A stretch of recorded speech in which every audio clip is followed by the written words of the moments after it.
السلام عليكم ورحمة الله وبركاته. ازيكم؟ عاملين ايه؟ يا رب تكونوا بخير. هعمل لكم بقى كوارع كده بالصلصة، وهقول لكم على حاجة جميلة جدا بتخلي طعم الشوربة بتاعت الكوارع طعمها جميل غير المعتادة. يلا بينا نبدأ.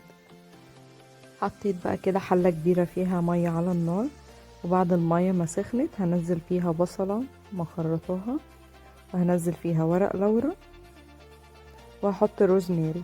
الروزماري وورق اللورا والبصل بيدي الشوربة طعم جميل قوي، وبيخليها غير المعتادة يعني بتاعت كل مرة، طعم مميز. هنزل بقى الكوارع كلها في الحلة بعد المية ما سخنت.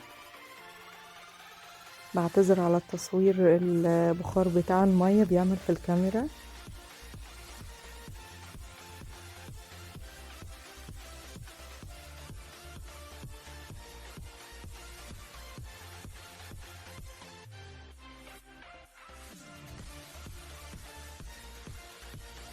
كده بقى نزلت الكوارع اللي معايا كلها في المية، وهغطيها بقى بالغطا وهستنى لما تستوي.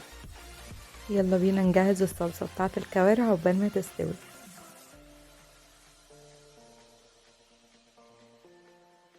هحتاج بقى طماطم كده احطها في الخلاط مع قرن فلفل، وهحط ميه بقى يدوب كده تغطي الطماطم، وبعدين هضربهم في الخلاط.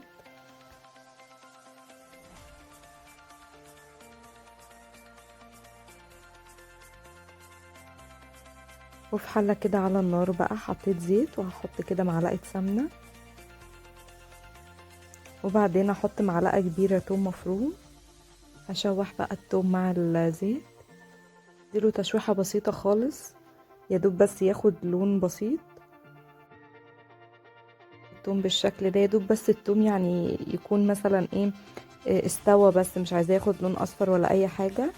بعدين هنزل بقى عليه الطماطم، اقلبهم بقى على النار كده. هحط بقى كده شوية شوربة من بتاعة الكوارع، تخلي الصلصة برضو طعمها جميل، بتخلي الصلصة كده واخدة طعم من الروزماري. هحط بقى ملح وفلفل اسود، وهقلبهم بقى. اسيب بقى الصلصة تتسبك على النار، وكده بقى تكون الكوارع خلاص استوت. شايفين؟ هشيل بقى اي ريمة من على الوش. طبعا بعتذر على التصوير بسبب البخار بيعمل كده في الكاميرا. شايفين بقى شكلها ما شاء الله. طبعا الكوارع لازم تكون متنضفة كويس جدا جدا قبل ما تسلقوها.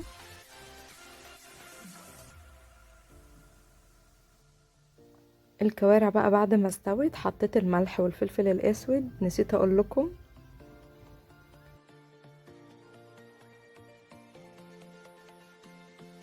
طبعا الكوارع ما بتتحطش على الترابيزة غير وهي معاها فتة. هحط بقى كده عيش هكسره واحط عليه شوربة، هسقيه يعني بشوربة، وبعدين احط عليه رز.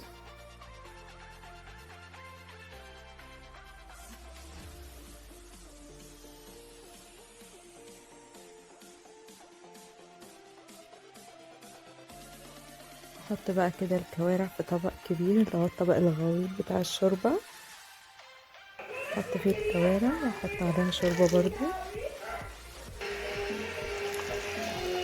كده ده يكون شكل الكوارع بالشوربة. فضيت بقى الصلصة كده في طبق. شايفين بقى شكلها ما شاء الله، وبجد طعمها كان ولا اروع. حط بقى كده على الفتة، حط على الرز. حطوا بقى الكمية اللي انتوا تحبوها صلصة على الرز.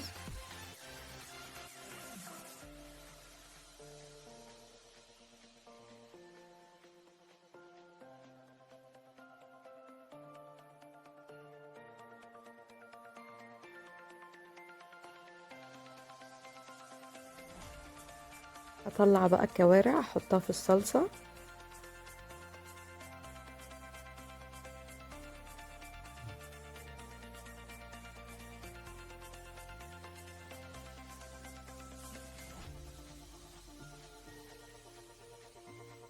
اغرقها كده بقى بالصلصة واغطيها.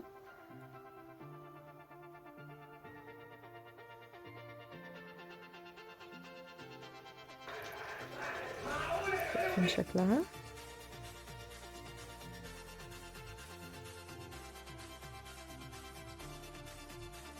وبكده اكون خلصت. يا رب يكون عجبكم الفيديو. لو عجبكم الفيديو ما تنسوش تعملوا لايك وشير وسبسكرايب، وقولوا لي عايزين تشوفوا ايه الفيديوهات اللي جايه. اكتبوا لي في الكومنتس ودعموني بلايك علشان الفيديو يوصل لاكبر عدد من الناس. وفي نهايه الفيديو ما تنسوش تصلوا على النبي وبس. باي.